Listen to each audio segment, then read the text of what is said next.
जय श्री कृष्णा सा। आप सभी का मेरे चैनल पर स्वागत है। आइए जानते हैं हरियाली अमावस्या का महत्व एवं उसकी व्रत कथा। सावन मास की अमावस्या तिथि का विशेष महत्व है और इस दिन भगवान शिव और माता पार्वती के साथ पीपल की पूजा करने का भी विधान है। हरियाली अमावस्या के दिन भगवान शिव और माता पार्वती की पूजा करने से वैवाहिक जीवन के दुखों का अंत होता है और मान्यता है कि अमावस्या के दिन पीपल की पूजा करने के बाद कथा सुनने व पढ़ने से जीवन के सभी कष्ट दूर हो जाते हैं व जीवन में सुख समृद्धि आती है। हरियाली अमावस्या को श्रावण अमावस्या भी कहा जाता है और धार्मिक मान्यताओं के अनुसार हरियाली अमावस्या को पितरों की पूजा और तर्पण करने से पूर्वजों की आत्मा को शांति मिलती है। हरियाली अमावस्या के दिन दान पुण्य का भी विशेष महत्व है। इस दिन खासकर तिल, मूंग की दाल या हरी वस्तुओं का दान करने की परंपरा है। इस प्रकार दान करने से जीवन में सुख समृद्धि एवं धन की वृद्धि होती है। हरियाली अमावस्या की कथा।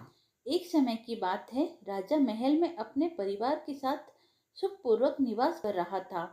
उसका एक पुत्र था जिसकी की शादी हो चुकी थी। राजा के पुत्र वधू ने एक दिन रसोई में मिठाई रखी हुई थी, वह सारी मिठाई उसने खा ली।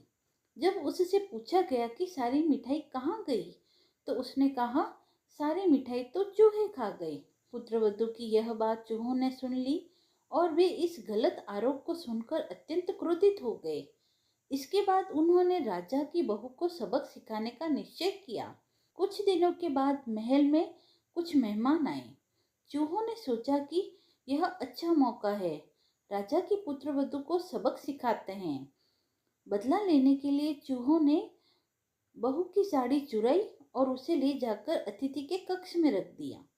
जब सुबह सेवक व अन्य लोगों ने उस साड़ी को वहां पर देखा तो लोग राजा की बहू के चरित्र के बारे में बात करने लगे। यह बात जंगल में आग की तरह पूरे गांव में फैल गई। जब यह बात राजा के कानों तक पहुंची तो उसने अपनी पुत्रवधू के चरित्र पर शक करते हुए उसे महल से निकाल दिया।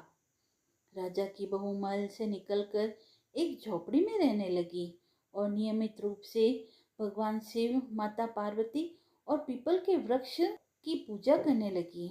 वह नियमित रूप से पीपल के वृक्ष के नीचे दीपक जलाने लगी। इसके साथ ही वह पूजा करके गुड़ धानी का भोग लगाकर लोगों में प्रसाद वितरित करने लगी। इस तरह कुछ दिन बीत जाने पर एक दिन राजा उस पीपल के पेड़ के पास से गुजरा जहाँ उसकी बहू हमेशा दिया जलाती है।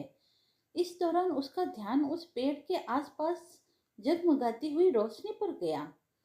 राजा इसे देखकर चकित हो गया। महल में वापस आने के बाद उसने अपने सैनिकों से उस रोशनी के रहस्य का पता लगाने के लिए कहा। सैनिक राजा की बात मानकर उस पेड़ के पास चले गए। वहां पर उन्होंने देखा कि दीपक आपस में बात कर रहे हैं। सभी दिए अपनी अपनी कहानी बता रहे हैं। तभी एक दिया बोला, मैं राजा के महल से हूँ।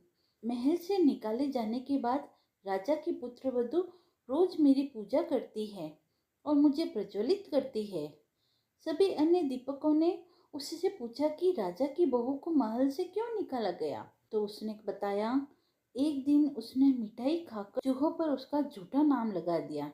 इस पर चूहे नाराज हो गए और राजा की बहू से बदला लेने के लिए उसकी साड़ी अतिथि कक्ष में रख दी। यह सब देखकर राजा ने उसे महल से निकाल दिया। यह सब सुनकर सैनिक भी हैरान रह गए। वह महल वापस आए और उन्होंने राजा को पूरी कहानी बताई। यह सुनकर राजा को अपनी गलती का एहसास हुआ और उसने अपनी पुत्रवधू को महल में वापस बुला लिया। इस प्रकार भगवान शिव एवं पार्वती व पीपल के पेड़ की नियमित पूजा करने के फलस्वरूप राजा की बहू को पुनः महल में स्थान मिला और वह सुखपूर्वक बड़े ही आराम से वहां पर जीवन व्यतीत करने लगी। कथा समाप्त हुई। यदि आपको कथा पसंद आई हो तो आप मेरे चैनल को लाइक, शेयर एंड सब्सक्राइब करें। धन्यवाद।